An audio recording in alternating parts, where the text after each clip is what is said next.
اللهم صل على النبي. سلطه بصوص خرافي، انا اعتبرها وجبه متكامله. يلا بينا. خبز تورتيه قطعتها شرايح، نضيف عليها ملح وفلفل اسود، زيت زيتون، نقليها في اير فراير او زيت عادي. صدور دجاج قطعتها من النص، نضيف عليها البهارات وشويه زيت زيتون ونقلبهم على نار حاميه. نشوح صدور الدجاج.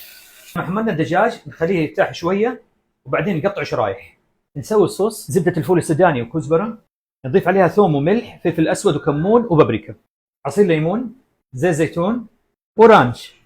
وعلى الخلاط ذره، فاصوليا حمراء، كزبره، طماطم وخس. نضيف عليها نص كميه الصوص عشان الباقي وقت التقديم. نبدا نطبق السلطه، نضيف الخضار، رشه جبن، نضيف الدجاج، واخر شيء شرايح التورتيه. وجهزت يا سيدي. نقول بسم الله. ابغاكم تتخيلوا دجاج جوسي مع تورتيه مقرمشه مع صوص خرافي، شيء خطير. الله اكبر.